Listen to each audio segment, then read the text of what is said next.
আইন পরিবর্তনের বিরুদ্ধে আগামী ১লা জুলাই আন্দোলনে নামতে চলেছে রাজ্য বার কাউন্সিল। ব্যারাকপুরে জানালেন রবীন্দ্রনাথ ভট্টাচার্য। নিশিদিন ডায়াগনস্টিক সেন্টার, এ কমপ্লিট ডায়াগনস্টিক সলিউশন। আমাদের ঠিকানা ১৪৪/১ সেন্ট্রাল রোড, আনন্দপুরি, ব্যারাকপুর, কলকাতা ১২২। আমাদের যোগাযোগ 9875338719। ভারতীয় ন্যায় সংহিতা ২০২৩, ভারতীয় নাগরিক সুরক্ষা সংহিতা ২০২৩ ও ভারতীয় সাক্ষ্য অধিনিয়ম ২০২৩ আইনের সংশোধনী দাবি করে রাজ্য বার অ্যাসোসিয়েশনের তরফ থেকে ১লা জুলাই, যেদিন থেকে নতুন আইন চালু হবে, সেই দিনটিকে কালা দিবস হিসাবে চিহ্নিত করে আন্দোলনে নামতে চলেছে রাজ্য বার কাউন্সিল। ব্যারাকপুরে সংবাদ মাধ্যমের মুখোমুখি হয়ে এমন কথাই জানালেন রাজ্য বার কাউন্সিলের কার্যকরী কমিটির সদস্য আইনজীবী Rabindranath Bhattacharya. Paschimbanga bar council anonymously ২৬ তারিখে আমরা মিটিং করে সিদ্ধান্ত নিয়েছি যে সারা বাংলা আমরা অ্যাবসেন্ট ফ্রম জুডিশিয়াল ওয়ার্ক আমরা করছি।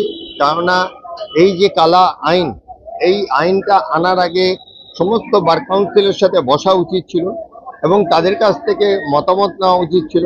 সেই সব কিছু না করে যখন ১৪৬ জন এমপি মানে আমাদের পার্লামেন্টে নেই, সংসদ ভবনে নেই, সেরকম একটা সময় একটা এরকম আইন যেটা দিয়ে সারা ভারতবর্ষ চলবে, সেই আইনটা ওনারা চেঞ্জ করে দিলেন। তাই নিশ্চয়ই আমরা চাই যে ভারতবর্ষের স্বার্থে, ইন্ডিয়ার স্বার্থে আমাদের আইনের যদি কোনো চেঞ্জিংয়ের দরকার হয় নিশ্চয়ই করা হবে, কিন্তু সেটা আলোচনা সাপেক্ষে। কারোর সাথে আলোচনা করলাম না, আমার নিজের যেটা মনে হলো সেটাকেই সঠিক মনে করে আমি করে দিলাম, এটা মনে হয় সঠিক নয়।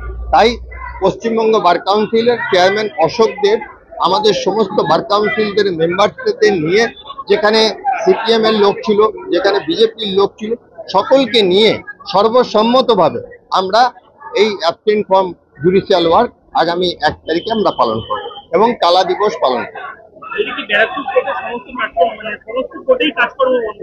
সারা পশ্চিমবঙ্গ এবং আন্দামান নিকোবর আমাদের যে ওয়েস্ট বেঙ্গল বার কাউন্সিলের আন্ডারে সমস্ত বন্ধ থাকে। দেখুন, সংসদে উনি আইন প্রণয়ন করেছেন, মানানো হতে পারে, কিন্তু তার সংশোধন হওয়া জরুরি আছে। তার সেই সংশোধনের কথাটা সবার আগে বাংলায় তুললো এবং আমাদের মাননীয় মুখ্যমন্ত্রী মমতা বন্দ্যোপাধ্যায় অলরেডি প্রধানমন্ত্রীকে চিঠি লিখে জানিয়েছেন যে এই আইনটা নিয়ে আবার বিচার করা হোক এবং এত তাড়াহুড়ো করে শুরু না করে কিছুদিন পরে এটাকে শুরু করা হোক। তার সেইটা যদি মানেন তাহলে মনে হয় সার্বিক লিটিগেন্ট পাবলিকের ভালো হবে, সাধারণ মানুষের ভালো হবে।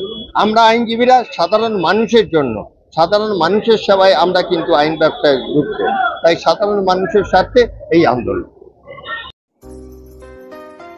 সাধ্যের মধ্যে স্বপ্নের ফ্ল্যাট খুঁজছেন? লাবণ্য গ্রুপের পক্ষ থেকে ব্যারাকপুর হরিসভা মন্দিরের নিকটে সোনাঝুরি আবাসন। থাকছে lift, top floor set, 0% GST। এছাড়াও থাকছে ব্যাংক লোনের সুব্যবস্থা। ফ্ল্যাট বুকিং চলছে।